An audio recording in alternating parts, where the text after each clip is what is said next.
The disgraced former president and president-elect Donald Trump, in his interview with Meet the Press, he was asked about the minimum wage, and for the first time admitted that it was probably too low a number. The federal minimum wage has been $7.25 since 2009. Are you going to raise the federal It's a very low wage? number. I will agree. It's a very low number. Let me give you the downside, though. Yeah. In California, they raised it up to a very high number. And your restaurants are going out of business all over the place. The population is shrinking. It's had a very negative impact. But there is a level at which you could do it, absolutely. Yeah. What is that level, do you I don't know. I mean, I really don't know. I can say this. You have a lot of businesses that are open and thriving because of the lower minimum wage. If you raise it too much, and you understand this, if California went crazy. California did not go crazy. It is still the fifth richest economy in the world. There is no mass exodus from California, as Donald Trump claims. There are just as many people coming into California to start their businesses. And $15 an hour, which California decided was the very least that people deserved in order to pay the cost of living, $15 an hour. Just think of that. Donald Trump is still thinking that $7 is enough. $7 an hour for labor, often manual labor or hard labor, or the kind of labor that requires you to be on your feet or to carry things and lift things to get work-related injuries. $7 an hour.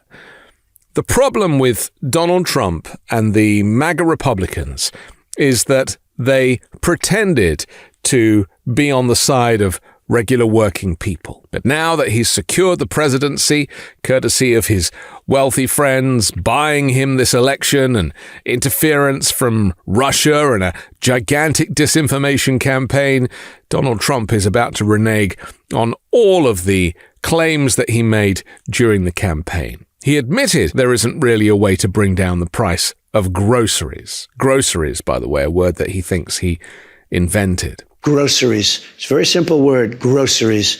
Like almost, who uses the word? I started using the word, the groceries. When you buy apples, when you buy bacon, when you buy eggs. We are now living in a post-election Trump apocalypse where your rights, your entitlements, the cost of living, the cost of healthcare, the cost of services, the cost of things that you were managing before will now become much more expensive. And under Donald Trump, there is little chance that your wages will rise in order to keep pace with those costs. The whole thing with Trump has been a giant confidence trick, and everything that Donald Trump says is performative. He really does not care about working people. He announced on Truth Social that if you are a billionaire and you want to bring your billions to the United States, that he will cut you a deal and he will expedite the process so that you don't have to deal with regulations, especially when it comes to environmental matters. I mean, this is corruption, pure and simple. And his theory that, the richer the country gets, the trickle-down effect will benefit average workers is a completely flawed concept. There is no such thing as trickle-down economics. It was invented by the Republicans to keep working people quiet. And the reason that my analysis continues is because it's unlikely that Donald Trump is going to give interviews like this going forward. He doesn't enjoy it. He doesn't like a hostile interviewer. And as this particular interview with Kristen Welker goes on, he becomes more and more agitated. But let's just listen to what he says about immigration, lying about the number of criminals that have entered the United States. So we had 11,000 and 13,000 different estimates, 13,099 murderers released into our country over the last 3 years. They're walking down the streets. They're walking next to you and your family, and they're very dangerous. The 13,000 figure, I think, goes back about 40 years. No, it doesn't. No, it's within the 3-year period. It's during the Biden term. No, that was a fiction that they put that out. This was done by the Border Patrol. It's 13,099, and it's during the Biden period of time. And these are murderers, many of whom murdered more than one person. You don't want those people in this country. But you're saying something, sir, that's significant. I just want to make sure I'm clear, which is that you're saying, yes, you're going to focus on the people with criminal histories, but everyone who's here illegally has to go. I'm saying this. We have to get the criminals out of our country. We have to get people that were taken out of mental institutions and put them back into their mental institution, no matter what country it is.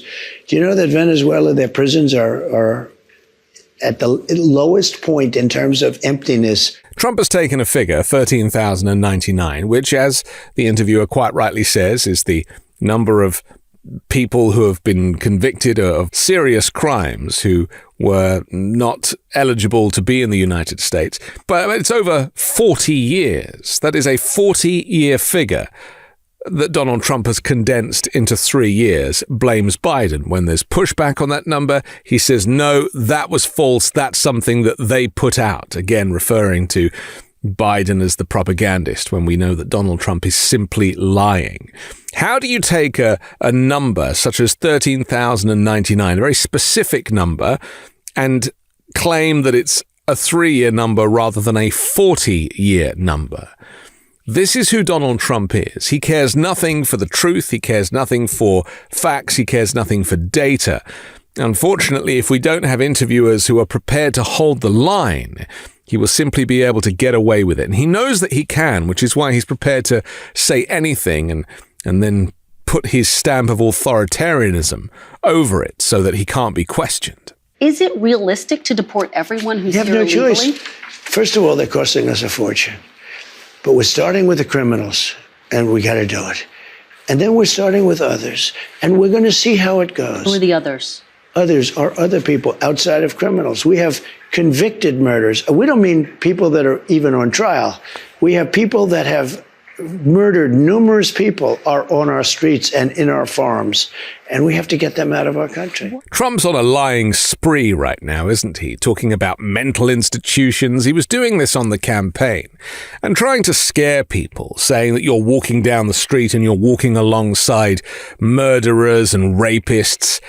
This xenophobia, this racism is so very blatant. It is not based in truth or fact. And as I've said before, immigrants come to the United States to integrate, to assimilate, and mostly to work, to contribute. And they contribute billions to the US economy every single year. But Donald Trump conveniently forgets all of this, because by creating some kind of evil distraction, making people remain in fear of their lives, the authoritarian then can position himself as the savior. I don't want to be breaking up families, so the only way you don't break up the family is you keep them together and you have to send them all back. Even kids who are here legally? Well, what you're going to do if they want to stay with the father? Look, we have to have rules and regulations. You can always find something out like, this doesn't work, that doesn't work. We don't have to separate families. Yeah.